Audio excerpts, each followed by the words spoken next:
And in today's Spotlight, we'll be speaking to former member of the Police Service Commission, Martin George, a legal mind as well, about this saga that continues between the Police Service Commission and former Commissioner of Police, Gary Griffith, and just where the breakdown happened and where the law was probably ignored. So good morning to all of you. Welcome back to TTT. I am Natalee Legore. Good morning to you, Martin George.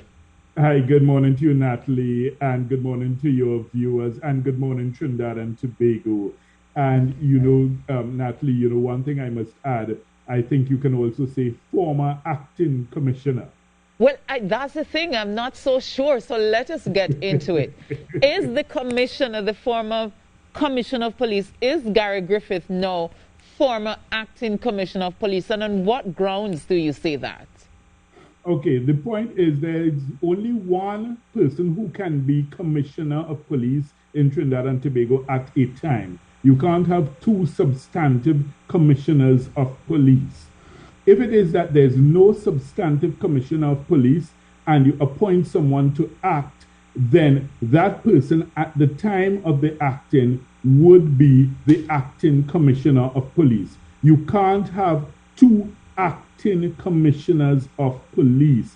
And right, that's where I think the PSC erred and got it wrong from the start. Mr. George, but the commissioner does not lose his substantive title. So let us apply it to the acting Natalie, commissioner. Which law school you went to determine that?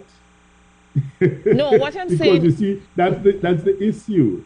Because what substantive rank does Mr. Griffith hold within the police service? Could you tell me? I'm really not sure. I would think it's a SRP, considering that he's not a part of the police service. If that's the case, then he doesn't have any substantive rank, not even as a deputy commissioner of police or anything of the sort. So therefore, if it is that he's no longer commissioner of police, then the question would be that if it is that they sought to put him as acting commissioner, which we now know clearly they had no power to do, because that's what basically the opinion of former Justice Lord Ralston Nelson said. So therefore, it's clear that there was no power within the PSC to do that. So therefore, they were wrong ab initio. And that's why I said last time I was on the show, I don't know why they even embarked on that frolic of their own when they had 3 substantive DCPs whom they could have appointed. So they're the ones who created this whole Pandora's box. Martin George, let me play devil's advocate. Do you believe that there is something sinister going on between Gary Griffith and the Police Service Commission? At least let's just say the chairman, why we saw him without a contract from the Ministry of National Security being appointed acting commissioner of police, even though he has, as you say, no substantive role within the police service. No, what I said is he doesn't have a substantive rank, say, for instance, of deputy commissioner or anything of the sort. And, I mean, of course, there's clearly something sinister going on as to who the players are and whom the main architect of this all is. I think it's bigger forces at play than may appear on the surface, Natalie. And I mean, I don't want to condescend to any more particulars, but trust me, I can tell Trinidad and Tobago, all is not what it seems on the face of it. You look back to that hastily drafted and crafted legislation in June, and you begin to unravel the threads, and you follow the breadcrumbs, follow the trail of breadcrumbs, and you see where it leads. Where does it lead? Follow the trail, Natalie. Follow the trail of the breadcrumbs. Oh God, help out a girl, the man. Help out a girl, Martin George. Let us go through it and see what really has changed and what the change to how the change to the legislation is connected to what we're seeing now. Right. So the thing is, what happens is the previous process did not allow for any possibility of you trying to take someone who is basically who has been on contract, who came in from outside the service, who never worked his or her way up the ranks, and appoint them to an acting position as commissioner of police. That hastily drafted and crafted legislation which is what I have always referred to it from the get-go, is what allowed for that. So you ask yourself, what was the intent and purpose behind that legislation? One of my colleagues, Attorney Dave Persad, he's one who sounded the alarm from early o'clock. He consulted with me. We both looked at it. We both agreed that it was wrong and that it was illegal from the start. We said so. I said so on the television. He said so in the newspaper. He wrote his letters. He was pilloried, tarred, and feathered. I think, by the powers that be. Yeah, and but how do you say? How do you say that?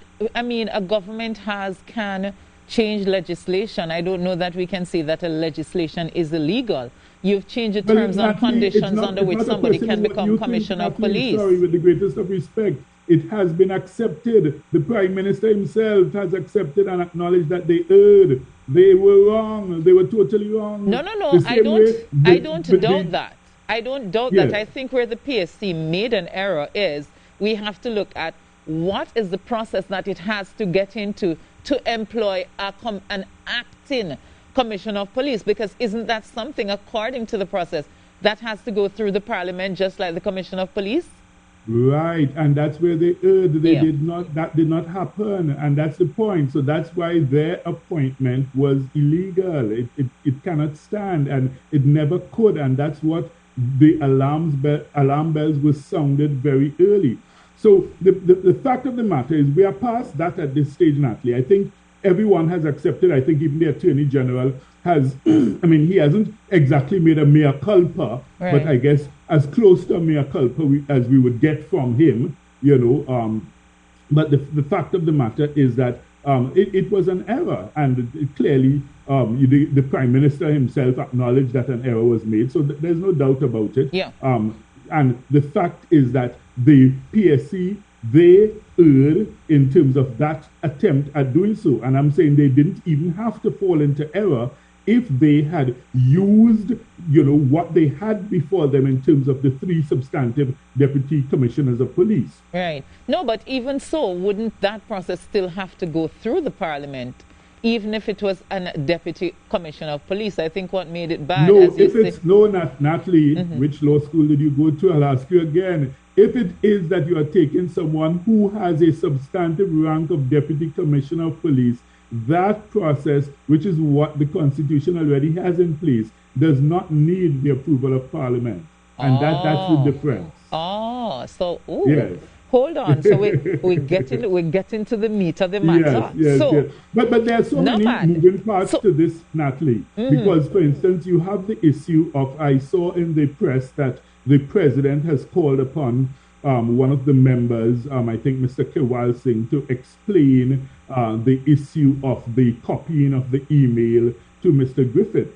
And, what I find alarming in that entire scenario is that I saw nothing publicly from Mr. Kewal Singh explaining that. That's a major issue, because you're talking about the possible breach of confidentiality in terms of the work of a constitutionally appointed commission.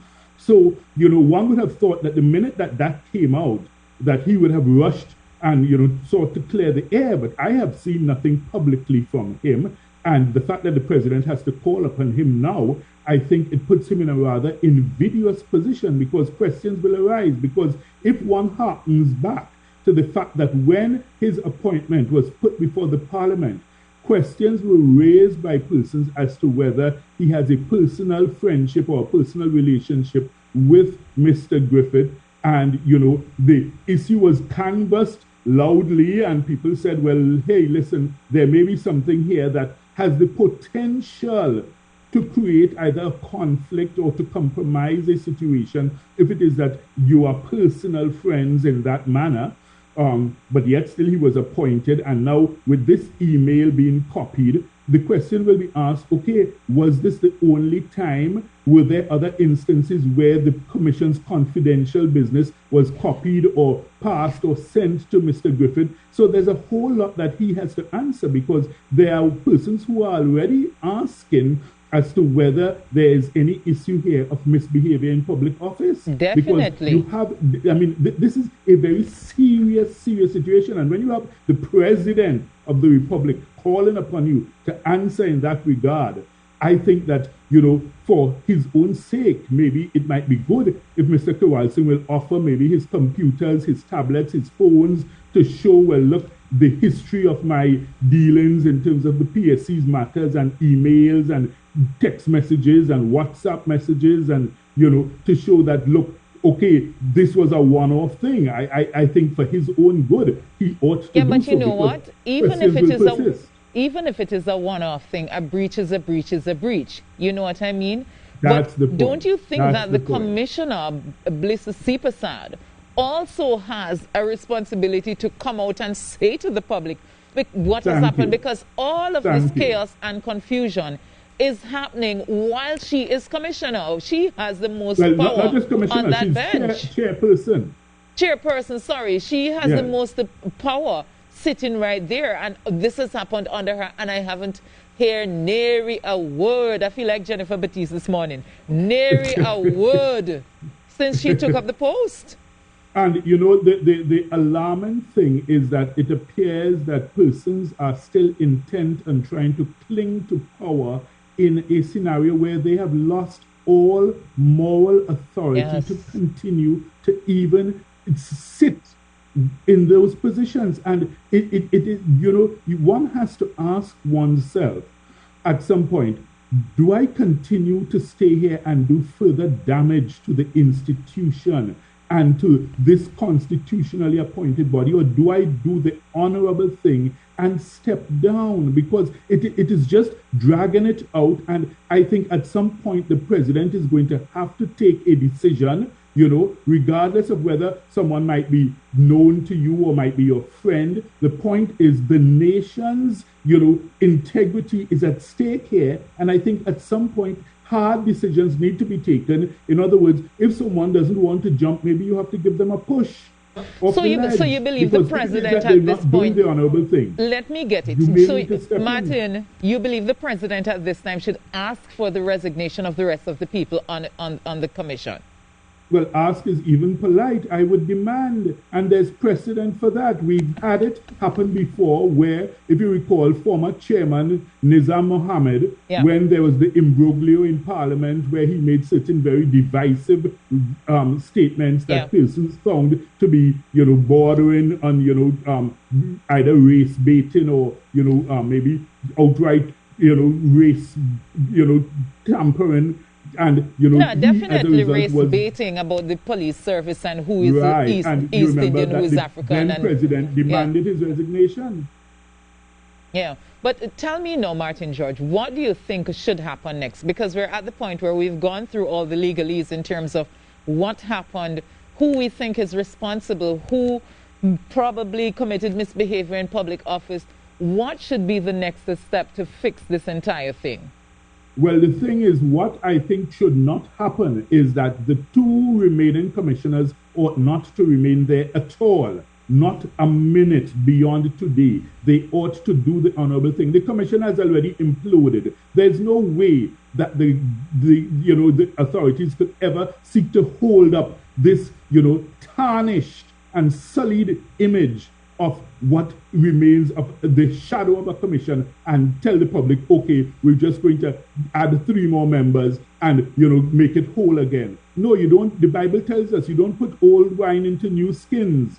Right. You don't put new wine into old skins. So therefore, if it is that you have a situation where persons have, basically created this imbroglio, you can't allow them to continue, because I saw that there's an attempt to revive a notification from last year for Mr. Vincel Edwards to be appointed, and it looks like they're trying to basically clean up the mess and try to foist new members on the public and say, well, look, we're adding the rest of members and the commission continues. No, it cannot. But let me ask you something. They must go. That's the bottom line. Let me ask you, Martin George, we have McDonald Jacob acting as Commissioner of Police now. If we end up with the resignations of these people, would the appointment that he was given still stand, considering the circumstances under which he was given it? Well, that's the next thing, and this is another issue that they themselves have now created, because from the last appointment, from what we've been told, it was supposed to last until I think sometime in October. So the question would be, what happens then when that appointment expires? What do you have? Who do you have in charge of the police service? And I mean, this mess is their baby. They are the ones who created it. And, you know, they have to man up and face responsibility, face the public. And, you know, I mean, I think they ought to apologize, quite frankly, for the embarrassment. We are the laughing stock of the region. My friends all across the Caribbean keep calling me. People internationally are calling me about this. You know, so it's not a simple mess that they've created. It's a whole heap of a mess. Yeah. You know, and so, the fact of the matter is that the only way you can look at it now is, I think, even the entire recruitment process has been tarnished by, you know, it's basically like, you know, you take a nice white clean tablecloth and you come there with grubby mud-stained fingers and you hold it all over. The only thing you have to do, you have to start over, you have to go and wash it all over again, or get a new tablecloth. Let's work with that theory. If we have to start over, it means that we're going to be without a police service commission. So it means that we have to start from the president appointing some people, get that in place, have to go to the parliament. And all in this time, I don't know how long it would take. We might be without a substantive commissioner of police and acting commissioner of police. So this is not going to end anytime soon, is it? It's not. But the fact of the matter is, you know, when you look at the Police Service Commission now and you ask yourself, what is the Police Service Commission at this point? The only answer you get is that it represents at this stage, and, you know, a place where ignorance is bliss. That's the best way to put it. Martin George, I don't want you to say anything else. Let's leave it there. And I want to thank you so much for being on a part of the show this morning. And you do enjoy the rest of your day. It's always a pleasure. Have a great morning. Yes, same to you. Martin George, he says, the only thing I can say at this point is ignorance is bliss. Well, let us just say good morning to Bliss C. Prasad. And we are going to take a break and we will be back with more. Oh,